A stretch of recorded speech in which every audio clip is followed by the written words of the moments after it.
नमस्कार दोस्तों। Hair fall यानी बाल झड़ना ये बहुत ही कॉमन समस्या हो गई है। एक सर्वे की अगर हम माने तो 30 to 40% इंडियंस हेयर फॉल से पीड़ित हैं, यानी हर तीसरे में से एक व्यक्ति हेयर फॉल से पीड़ित है, उसके बाल झड़ रहे हैं।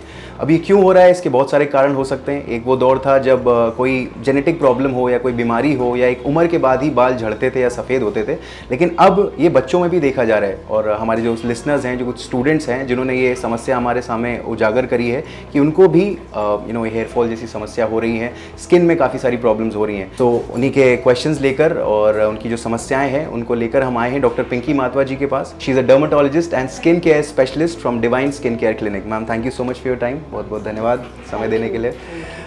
सो मैम, बहुत सारे लिसनर्स हैं, स्पेशली स्टूडेंट्स हैं हमारे लिसनर्स, जो ये बोल रहे हैं कि उनको हेयर फॉल की समस्या हो रही है। जब से वो सीकर आए हैं तब से ज़्यादा हो रही है। तो उसका क्या कारण है कि सीकर में ज़्यादा प्रॉब्लम्स हैं ऐसी वाली? सीकर में ही ज़्यादा हेयर फॉल होना या हेयर शेडिंग इंक्रीज़ हो जाना, लाइक उसमें कई सारे फैक्टर्स रहते हैं, कई ट्रिगरिंग फैक्टर्स रहते हैं। अगर हेल्दी हेयर की अपन बात करें तो हेयर में अपन शाइन देखने को हेल्दी हेयर में दिखेगी, आपका स्मूथ टेक्सचर दिखेगा, आपके फ्रेश कट दिखेंगे, तो उसको हम हेल्दी हेयर कहते हैं बाई कॉस्मेटिक अपीयरेंस, है ना। लेकिन बच्चों को हेयर शेडिंग हो जाता है क्योंकि वो उनका इन्वायरमेंट शिफ्ट हो गया है। तो देर आर सर्टेन फैक्टर्स कि आपका बायोलॉजिकल फैक्टर है, खुद का आपका जेनेटिक्स है, आपका इन्वायरमेंटल फैक्टर है, आपका स्कैल्प केयर है। तो देर आर 3 इंपॉर्टेंट एस्पेक्ट की जिन पे अलग अलग तरीके से हेयर शेडिंग इन कारणों की वजह से हो सकती है। Okay. तो बायोलॉजिकल फैक्टर्स, लोकेशन शिफ्ट से नहीं अफेक्ट हो रहा है आपका स्कैल्प केयर अफेक्ट हो सकता है। बच्चा जब अपने घर से कोचिंग आ रहा है तो हो सकता है उसका स्कैल्प केयर डिस्टर्ब हुआ हो। और there are environmental factors also. तो कुछ जैसे उसका खाना है, डाइट है उसका, लाइक खाने में कई सारे डेफिशिएंट स्टेट बच्चों में देखने को मिलते हैं, तो उस वजह से भी हेयर शेडिंग हो जाती है। उसका वॉशिंग का तरीका है, किस चीज़ से वो वॉश कर रहा है, हार्ड वाटर से, सॉफ्ट वाटर से, शैम्पूइंग किस वे में हो रही है, क्लिनजिंग हो रहा है नहीं हो रहा है ना, हेयर मास्क यूज़ हो रहे हैं नहीं हो रहे प्रॉपर। तो कई सारी चीज़ें हैं जिसको डिटरमाइन करते हैं all over hair shedding. Okay, तो ये आई थिंक ये बहुत सारी जो चीज़ें आपने बताई हैं, ये बच्चे उनके लिए तो फॉलो कर पाना इतना ईजी नहीं होगा। बट मोटा मोटा अगर मैं आपसे जानूँ, जैसे आपने कहा वाटर का एक बहुत इम्पैक्ट पड़ता है, किस पानी से आप अपने बाल धो रहे हैं। और ये मैंने सुना है कि सीकर के पानी थोड़ा सा इट्स हार्ड वाटर, यहाँ पे फ्लोराइड की मात्रा थोड़ी ज़्यादा है। क्या ये बात सही है? राइट, यहाँ है इस वाले पूरे रीजन में हार्ड वाटर है, तो फ्लोराइड कंटेंट वाटर में ज़्यादा है। इसकी वजह से आपके हेयर को भी अफेक्ट करेगा, आपकी स्किन को भी, बॉडी स्किन को भी अफेक्ट करेगा, आपकी फेस स्किन को भी ड्राई करेगा वो वाटर, आपके स्कैल्प की हेयर को भी वो ड्राई करेगा, फ्रीजी करेगा। तो उस वजह से आपका वाटर हार्ड है, इसलिए आपको थोड़ी सी स्कैल्प केयर बढ़ जाएगी आपकी। उसमें आपको कंडीशनर यूज़ करने ही पड़ेंगे। अकेले शैम्पू से काम नहीं चलेगा। ठीक है। तो थोड़ा सा आप शाइन और स्मूथ टेक्सचर ले सकते हो।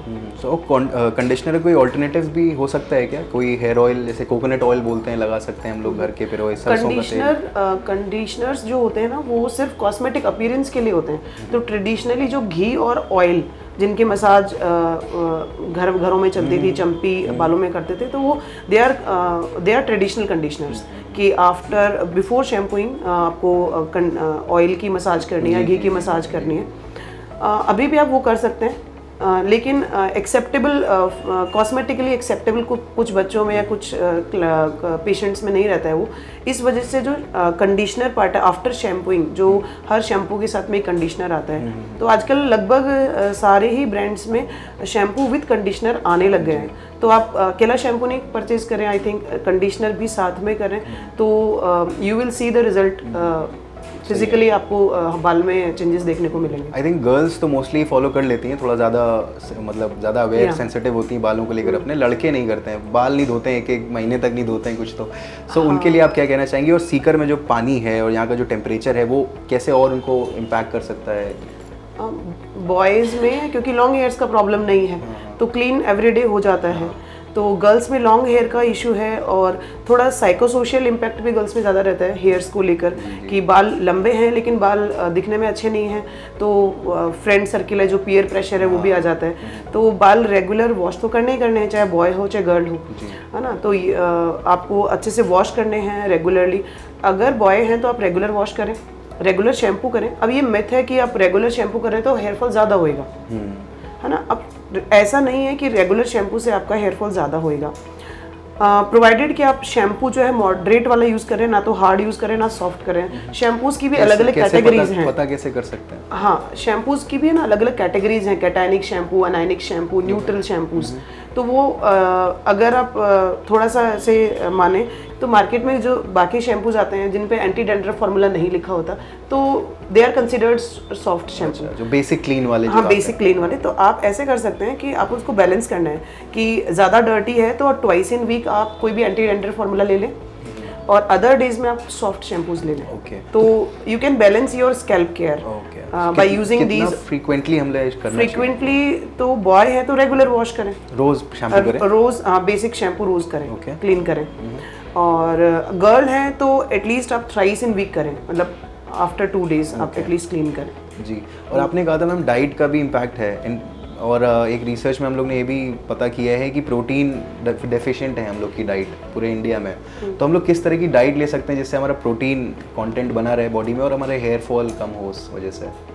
हाँ, हेयर जो है पूरा प्रोटीन का बना हुआ है, तो ये बिल्कुल बात सही है कि प्रोटीन डाइट हम सबकी जो फूड में अपने खाने में कमी रहती है, लेकिन कुछ स्पेसिफिक मिनरल्स हैं या न्यूट्रिएंट्स हैं जिनको कह सकते हैं कि जिनकी कमी सभी लोगों को इस वाले टीनेज में या एडोलेसेंट वाले एज में रहती है। जैसे जिंक डेफिशिएंसी रहता है, बहुत सारे बच्चों में जिंक डेफिशिएंट मिलता है, बहुत सारे बच्चों में कैल्शियम डेफिशिएंट मिलता है, बहुत सारे बच्चों में आयरन डेफिशिएंसी मिलता है। तो क्योंकि बच्चों का जो इंटेक है वो प्रॉपर नहीं है, बैलेंस डाइट नहीं है उनका, ग्रीन लीफ वेजिटेबल्स उनके खाने में नहीं है देखा जाए तो ये सब अगर ज़्यादा इशू होते हैं तो हम सब टेस्ट करवाते हैं। मतलब हेयर फॉल अगर लंबा चल रहा है, मोर देन 6 month आपका हेयर फॉल चल रहा है, तो ये सारे टेस्ट होते हैं। अदरवाइज घर के हिसाब से आप एक बैलेंस डाइट लें जिसमें आपका कार्बोहाइड्रेट्स भी रहे, आपका प्रोटीन भी रहे, आपका फैट भी रहे।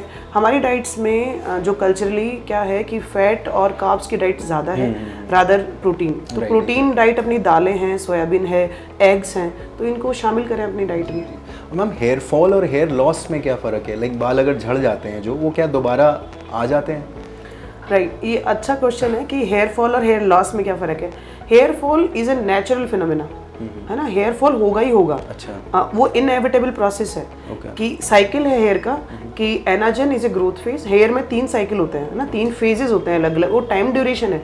एक बाल जब बड़ा हो रहा होता है, ग्रोथ फेज में होता है, उसको एनाजन बोलते हैं, है ना, और जब बाल झड़ रहा होता है उसको टीलोजन बोलते हैं। इनका बीच का एक ट्रांजिशन फेज होता है कैटाजन का। तो बाल ग्रो कर रहा होता है, बाल मैक्सिमम हेयर्स है ना अपने स्कैल्प में 85% हेयर ग्रो कर रहे होते हैं, ठीक है, और 15% हेयर झड़ने की प्रोसेस में होता है, ठीक है। अब जब भी कोई ऐसा ट्रिगर आएगा, लाइक आपका इन्वायरमेंट शिफ्ट हुआ, आपका मेडिकेशंस आपने कोई ली उस वजह से, या आपकी बॉडी में ऐसे कुछ इन्वायरमेंटल हार्मोनल चेंजेस हुए, या आपकी बॉडी में मेटाबॉलिक स्ट्रेस आया, तो जो फेज 15% बाल जो आपके झड़ने की उस फेज में चल रहे थे वो अचानक झड़ने लग जाएंगे। वो 85% हेयर तो ऐसे के ऐसे ही रहेंगे। सारा का सारा जो झड़ने वाला पार्ट है वो वीक हेयर्स है, वो 15% है।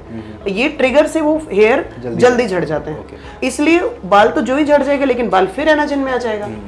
तो फिर से वापस hair shedding is a normal phenomena, वो चलता रहेगा साइकिल। हेयर लॉस कई डिजीज में होता है। हेयर लॉस परमानेंट भी हो सकता है और टेम्परेरी भी हो सकता है। किसी डिजीज़ में अपन माने कि हेयर फॉलिकल जो से कहते हैं कि जो अपना छिद्र है जहाँ से फॉलिकल निकलता है, तो वो इस वाले फेज में, जैसे बच्चों में बाल झड़ रहे हैं अभी अपन बात कर रहे हैं, तो इसका मतलब ये नहीं है बच्चों का बाल झड़ गया तो फॉलिकल बंद हो गया, बाल कभी आएगा ही नहीं। जैसे ही रिकवर होगा, न्यूट्रिशनली रिकवर होगा, या स्ट्रेस से रिकवर होगा बच्चा, या कोई सर्जरी या कोई ट्रॉमा से रिकवर होगा, तो आफ्टर 3-4 मंथ या 6 मंथ में वो वापस फॉलिकल आना शुरू हो जाएगा, है ना।